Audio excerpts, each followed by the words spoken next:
guys, it's Lee. Welcome back to my channel. It's Scrappy Wednesday, and today originally was supposed to be my March 2021 bullet journal setup, but honestly, it's definitely more drawing heavy than the January and February one was, and I am not going to finish it in time to get it up for today. So I thought, why not show you guys my very first bullet journal I ever did from 2 years ago. I wanted to show this a while ago, but I kept putting it off, but I figured, you know what, that's a pretty quick video to film to get out on time, so March 2021 setup will be next week. But anyway, with this book, I was really going through a lot of mental bullshit. I dealt with a blood clot and just leaving a really bad job. Honestly, it was really bad for my mental health. So having to try to recover from that job, and then a few months down the line getting a blood clot, it brought up a lot of old self-esteem issues that I had. And having the bullet journal actually really helped me kind of spill everything out, along with learning how to use this whole system. So the whole point of showing you guys my first bullet journal is to really iterate the fact that you do not need to be super artsy and super aesthetic to be able to get use out of this method. Obviously, my drawing has gotten a lot more intense since this first year, but yeah, I just really wanted to show you guys that you don't have to let this whole bullet journaling aesthetic community make you scared to start this system, because really all you need is just the dotted book and a pencil and an eraser and a pen if you don't want to erase anything. Yeah, I'll dive more into, you know, what was going on with me through the pages as I flip through it. Let's just get to it. All right, so here is my very first bullet journal. You can see that it got quite beaten up when I used it, quite beaten up, my goodness, look at all this. This was bought from Indigo or Chapters or whatever the heck it's called. Some places it's still Indigo and some places it's still Chapters, so I don't really know. I also got this from Indigo as a little fun thing to attach. I think I attached it to this bookmark. Oh, there we go, now it focused. And to just decorate up a little bit, it used to say, create the life you love, and it was really pretty thick gold, but over time of using it, it completely got destroyed. So you can kind of see the outline of it still, but the inside of it that was filled is completely gone. When I did this book, it was... Well, when I started this book, it was October 2018, and I was just leaving my really bad job that I had been in for 4 years, so I was really looking for things to help my mental health get back on track. And unfortunately, this was also the year that I ended up getting my blood clot. So this is a really huge mental health year for me. So you'll probably get the sense of that once we open this up. But yeah, enough with the rambling. Let's just open this baby back up. I haven't looked at this in so long. Yeah, so when I was learning, I actually used a couple videos from Amanda Rachel originally, but when I first heard about this whole bullet journaling thing, it was actually from Sorella Moore's video. So she just kind of explained the basics of it, but didn't actually go in depth to how to do it. She just said that there was a bunch of videos online, so that's ended up how I found Amanda Rachel. I started on October 22nd, 2018, my birthday, and eventually I didn't really use all of these keys, but some of them I did, like the task one and the complete. I ended up changing the scheduled thing to just a regular dot and had the bigger dot circled in, but yeah. So try to use some scrapbooking stuff to decorate it up more, because this was well before I knew how to draw and everything, so I was really just using what I had in my scrapbook stuff. And sadly, you know, when I first got this book, I really thought that the pages looked really nice, but then now that I'm used to using the completely white pages from these new bullet journals, it just is so much nicer, and so much nicer to have thicker paper. This is really thin paper, but it's good for a starter book, so very good for a starter book. And before I did this bullet journal, I actually had all of these things that you would normally put into a bullet journal separated into 3 or 4 books, and it was just getting way too much. So that's the main reason why I decided to try bullet journaling, because I love the idea of having everything in one book. So after I finished setting up the first half, I tried doing Amanda's setup from October 2018, and I think I did a pretty decent job considering I didn't know how to draw at the time, but you'll see that it quickly went off the bandwagon really quickly with the drawing. Like, God, they took so freaking long to draw this, but it, you know, I'm proud of it at the time, but you know, this is just like, wow, I'm glad I've really improved. And plus, I also learned that you should not use thick lifting stuff from scrapbooking stickers in your bullet journal, because then when you close it and you're like writing on it or whatever, there will be like a lump and then it's hard to write around. So yeah.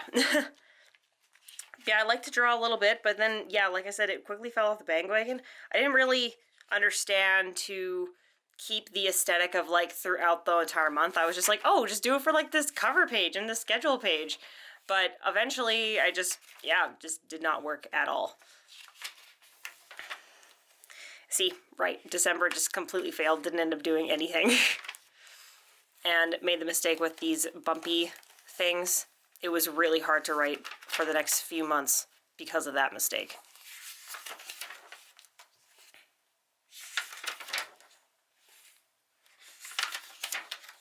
At this point, I didn't really want to have it more drawing theme. I was just like, okay, just make it something so it's nice to kind of look at, and started to focus more on, okay, let's just dump out everything that's in my brain and everything that I want to think about into this, and I just didn't even think about aesthetics at this point.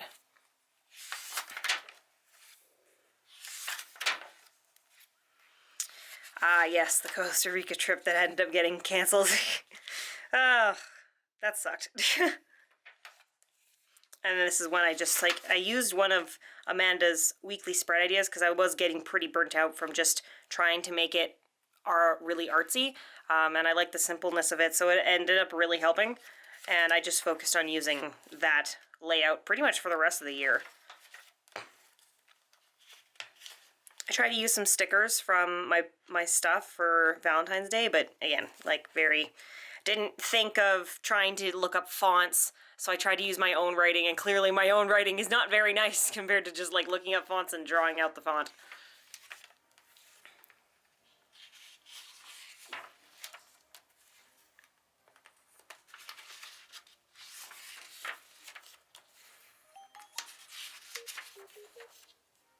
So I know this isn't like super pretty to obviously look at, but I really wanted to make the point that when you're first starting to bullet journal, you really don't need to make it pretty. You just need to learn what layouts and whatnot work best for you and your life, because I've said this multiple times already. This is not pretty. This is purely just analytical and to get shit done, you know? And I mean, I tried to keep it a little bit of aesthetic because, I mean, I like pretty things, but overall, it's not nearly what I can do now. So it's really just a learning process and letting yourself just play with it. Because when I started showing my friends my newer bullet journals and all my drawings and whatnot, they're like, oh my god, I could never do this. This would just take up way too much time. And I always try to convince them, like, look, this is not my first bullet journal. Like, the first one you do will always look like crap. But it helped so much to just dump out everything that I was thinking, because in January is when I got my blood clot, and I mean right here, I'll flip back a second. I'll blur obviously some of this, but just threw out anything that was in my head that I thought could tell a good story. And when I was going through all this, it really helped just literally write out anything that was on my head. Literally anything that was in my head.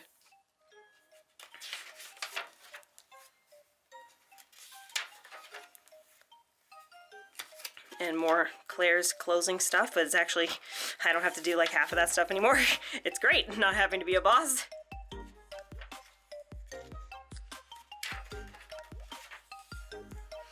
Actually, you know what? I want to touch on this. So, this is a great example of like me just using a brain dump page just to literally dump anything that was bugging me. That I should have started journaling again, like true journaling where you're just like writing out your feelings, but sometimes that wouldn't help me. That would make me like think about it too much. So it helped to just have a section to just throw out all my thoughts on. So this one, I don't even remember why I was having a slight anxiety attack or whatever, but I decided to talk about it a little bit and just, I don't know, thought about it and wrote about it. I don't know how else to really talk about that, but yeah, I don't know, it really, really helped. And this is when I started doing more self-improvement stuff on my other YouTube channel. I still haven't edited a lot of them, but this particular video I did edit, so I'll leave a link to it in the card if you'd like to check it out. But yeah, this was just a layout for it to kind of like, not really a script, but just bullet points to try to remember, okay, what do I want to talk about in this video so I don't miss anything.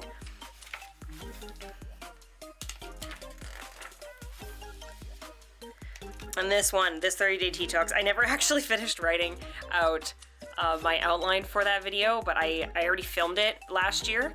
Well, in 2018, I think it was. Yeah, I filmed it then. But I am going to be posting it on my channel soon, hopefully next month. But yeah, it's just kind of funny that some of these videos I filmed it, but I haven't edited it yet. So, I'm super behind.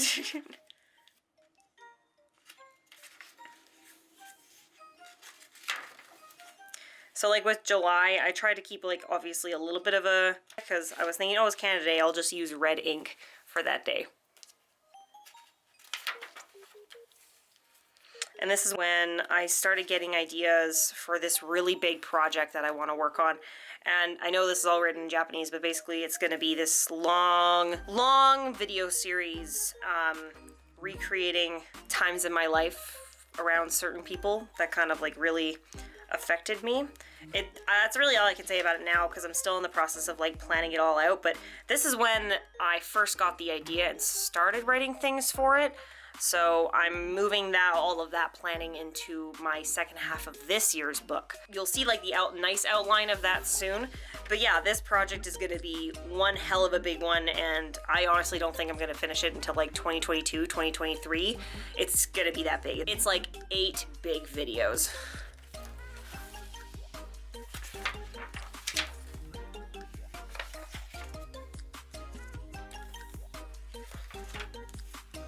And August, I remember this really well. I had to be the MC to one of my best friend's wedding, and I have never MC'd before, so this was kind of terrifying. So I wrote out a speech to try to calm myself down a little bit, because an improviser I am not.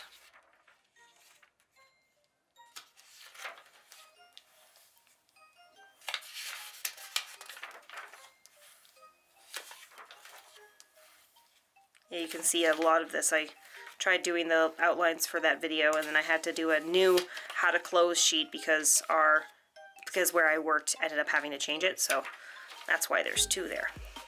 This video. So this video I have yet to film, but I made up all these bullet points when I started feeling better about myself and my arm was finally healing.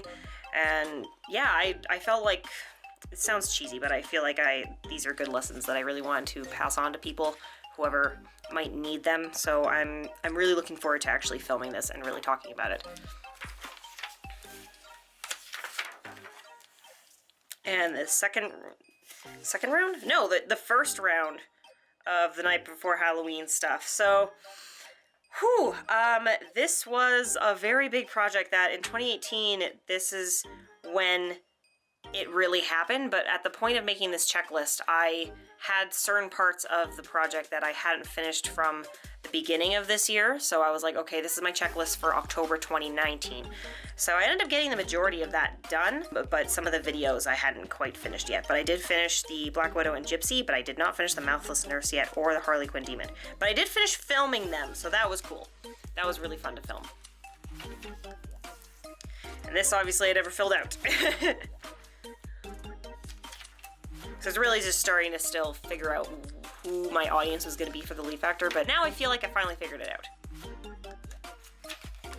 And yeah, this is the very end of September. So you can see that when you first start a bullet journal, you're probably not going to end up needing 2 books for 1 year like a lot of more seasoned bullet journalers need. Like, especially the second year that I did bullet journaling, I needed 2 books, and a decent amount of spreads from this I took and moved to the new year because I hadn't finished the videos, and I didn't want to have to reference old books, so you just like transfer it, right? And I'm gonna have to do that again because some videos I still haven't done. Whew, damn coronavirus. So yeah, that's my first book. There's only basically a little bit of empty pages left. Don't feel bad if there is a bit of empty pages. Main takeaway is that when you're doing your bullet journal for the very first time, don't worry about making it look pretty.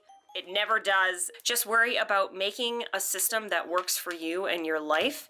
And if not making it pretty helps you and makes and is easier when you're doing more of a minimalist thing, then that's totally okay. But I mean, after this book, I really wanted to make it my priority to not only like organize my life and keep it going and keep myself sane, but I also wanted to improve drawing and get good at drawing. So, I mean, my bullet journal helped me a lot with that. So, but if you only want to use your bullet journaling just to organize your life, then it's totally okay to be minimal. Alright guys, so that was my entire flip through of my very, very first bullet journal. Like I said, it's not the prettiest thing, but I hope that it gave you guys a little bit more insight of like, you know what? Don't need to put so much artistic pressure on yourself just to start this. That year was really, it was a lot. But I'm glad that I had the bullet journal to get me through it. And I mean, obviously it's not the only thing that got me through it. A lot of other things got me through it, like my friends, family, all that jazz. But it did really help to just like dump out anything that I was thinking and really experiment with how I wanted to make the layouts, and also helped me figure out my content for both of my channels, and basically was the start of this channel, realistically. Like, as soon as I realized I wanted to learn drawing, that's the whole reason I started this channel. So yeah, that year was a very momentous year for me. So yeah, I'm gonna stop talking because I'm gonna just go on rant mode again. I hope you guys enjoyed this. Make sure to follow me at my Instagram, Meraki_memories, for more bullet journaling spread ideas and scrapbooking goodness, and updates throughout the week on how the videos are going and if something's getting changed last minute and all that fun stuff. So yeah, I will see you guys next Scrappy Wednesday. Bye!